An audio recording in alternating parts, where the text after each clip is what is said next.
Hello, Marcy Ben here from Think Premium JA, and in today's super short video, I'll be talking about some things that you probably didn't realize were actually gaslighting in your business interactions. And I can actually do it based on my own personal experiences. Now, and it just doesn't have to just be business interactions. Some of these can also manifest in personal interactions so that I've also experienced them from a personal standpoint.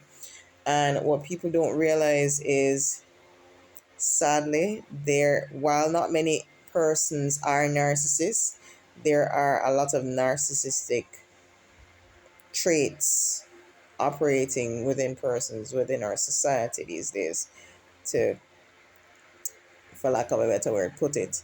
And gaslighting is really manipulation.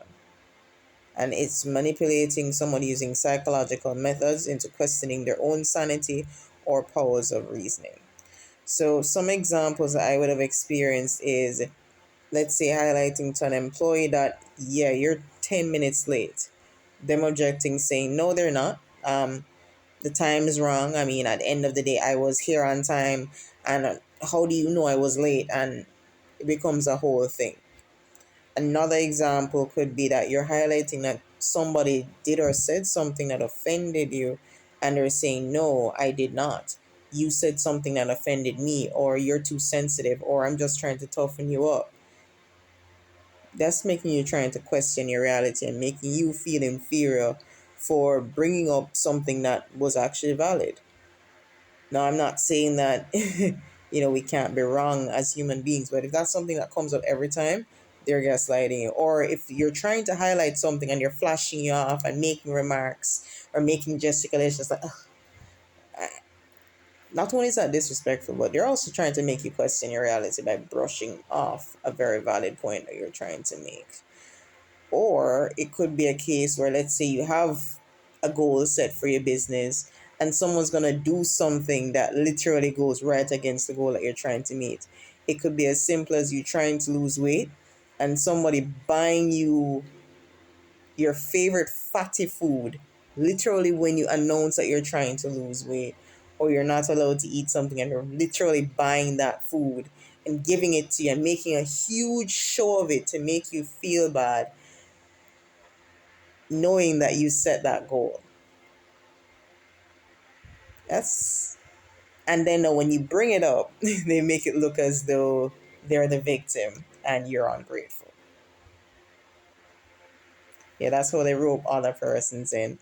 And it doesn't just have to be food, it can be with other things as well. Let's say you have a sales goal or you're trying to do XYZ number of cold calls and they randomly suggest this meeting or activity or something that will pull you away. And when you highlight that, hey, I'm trying to do this, they make themselves look like the victim. Yeah, you do see where people do that quite a bit. Another example of gaslighting that you probably didn't realize was gaslighting is you highlighting that somebody did something wrong, and instead of investigating it, they call a meeting with you and the person and taking that person's side the entire meeting. So it was literally done as a means of having that other person question your reality instead of at least doing a professional investigation on their end to try and solve the issue. That's something that you probably didn't realize as well. I've actually seen that play out. And you leave meetings like that questioning your own version of reality when really and truly what you saw was actually what you saw. Or it could be a case where, let's say, a senior manager is stealing. You see that, they find a way to blame you for always being careless or always being negligent and using that as a means of questioning your reality because you would have failed in a particular area. So, how can you be right about this specific thing? And don't worry, they always bring in other persons who are doing the same stealing too. Don't worry, they do that.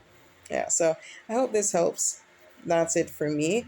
The whole point of me saying this is actually not to make you feel bad. I'm not trying to make you, feel uncomfortable or anything. I do want to make sure, though, that you understand that you're not always the bad guy. And in situations like that, you have to know which relationships are worth keeping and which ones are not. And, even in the Bible, it actually speaks to people being manipulative and God not being a fan of that. So don't be afraid to ask questions. And even Matthew chapter 7, verse 15 says it.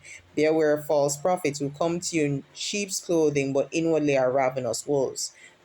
Gaslighting is a form of bearing false witness, because in essence you're lying. And lying is bearing false witness. And there are different ways to lie, and gaslighting is one of them, believe it or not. And here's another one. I'm looking for a short version.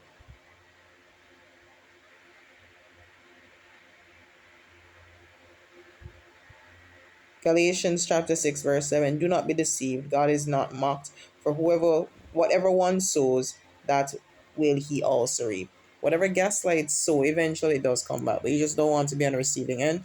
So whatever you see, don't be afraid to involve God in all your interactions.